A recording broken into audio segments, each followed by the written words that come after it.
হলাম চোর, সুযোগ নিল আলবদর রাজাকার আলবদর। এই কথাটা আমি লিখেছি। আমি এভাবে অনেক গান লিখেছি। আমি হতে পারিনি আবুল সাইদ, হতে পারিনি বীর সন্তান, রক্ত দিয়ে লিখে গান পাইনি কোনো সম্মান। আমি পাবনা গেছি, পাবনা যাওয়ার পরে শিমুলের এলাকায় অনেক গ্রামে ময়লা টুকিয়ে জীবন চালাইছি। পাবনা কোথায় বাড়ি তোমার? পাবনা বেড়াতো না, আমার বাড়ি সাতিয়া পাবনা।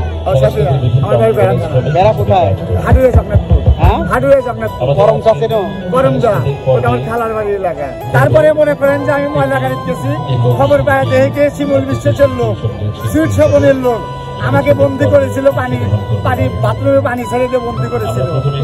ওই উপলক্ষে আমাকে এই লাঠি দিয়ে শেখ হাসিনা, যাতে শেখ হাসিনার দোষ দেয়, আমি কথাটা বুঝছেন, যাতে শেখ হাসিনার দোষ দেয়, এর লিগে আমাকে বন্দি করে এই জায়গায় মনে করে হয়েছে। কারণ আমি যে বিক্রিয়ার কথা বলি নেই, তখন আমাকে গন্ধ শোধনের চেষ্টা করেছে, খারাপ নেশাখোর।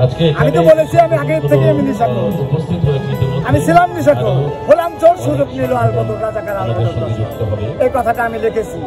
আমি এভাবে অনেক গান লিখেছি।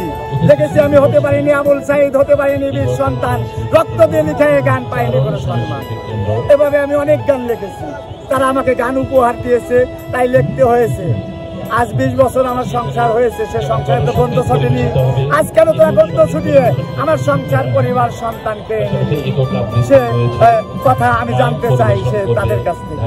তাদের কি তাই চাওয়া পাওয়া ছিল, নাকি আমাদের মতো গরিব দুঃখীর সংসার ভাঙা চাওয়া পাওয়া ছিল? এই কথা 2024 সালে 29শে জুলাই আমি কিছু লাকড়ি নামিয়েছিলাম ধানমন্ডি 3 নম্বর থেকে।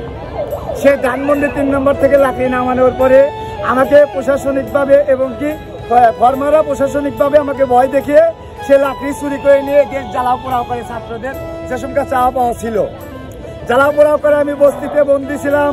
তারপরে আমি বস্তিতে বন্দি থেকে অনেকভাবে কথা বলেছি, সে কথাগুলো কোনোভাবে সে কেউ শোনেনি। তারপরে আমি 5 আগস্টে আমি রাজপথে এসেছিলাম, দেখি রাজপথ ভাঙা, জ্বালাও পোড়াও। তারপরে আমি খালি গায়ে পাগলের অবস্থায় এসেছিলাম রাজপথে। আসার পরে তারপরে আমাকে উঠিয়েছিল রিক্সায় তারেক জিয়ার কিছু লোকেরা, আমাকে বলেছিল প্রধান অতিথি আপনি, আমাকে নিয়ে যেতে চেয়েছিল পল্টন ভাষণ দিতে, আমি যাইনি, এটাই আমার অপরাধ। তারপরে আমি 3 নম্বর শুয়েছিলাম আধা ঘন্টার উপরে, আমার কাছে কোনো সাংবাদিকও যায়নি ভাই, কোনো সাংবাদিকও যায়নি। বিজিবি আমাকে, পুলিশ আমাকে বন্দুক ট্র্যাক করে রেখেছে, পুলিশ বন্দুক ট্র্যাক করে রেখেছে। সেখান থেকে আল্লাহ পাক রব্বুল আলামিন হয়তো আমাকে বাঁচানোর জন্যই উঠে যেতে বাধ্য করেছিল, তাই আমি উঠেছিলাম। মিছিলটা সেদিন বলেছিল যার জন্য আসলাম সেই চলে যেতেছে। তারপরেও আমাকে কোনো কথা পাওয়ার অধিকার দেওয়া হয়নি এ বাংলায়। তারপরে আমি অনেক যাচাই বাছাই করে দেখেছি, বিএনপির নেতারা বলেছে গিঞ্জিটা বাতিল হয়ে গেছে। তাহলে কিভাবে 1900 গিঞ্জি তারা বানিয়ে দফায় আন্দোলন করেছে, ছাত্রদের পিছন থেকে ছাত্ররা ঠিক পায়নি।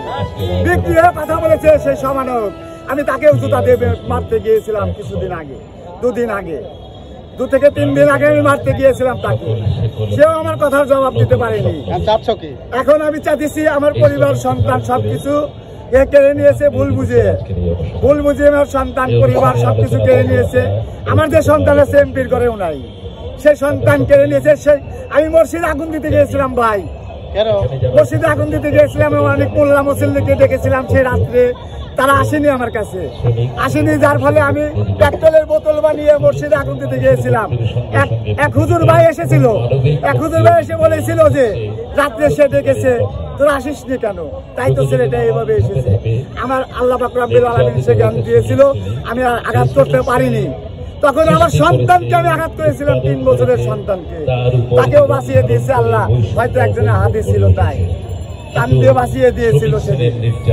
তারপরে এভাবে কেউ বিশ্বাস না করার পরে আমি গিয়েছি আমার দেশে, আমার বাবা মার কাছে গিয়েছে, আমার বাবা মা কেউ ভুল বুঝানো হয়েছে।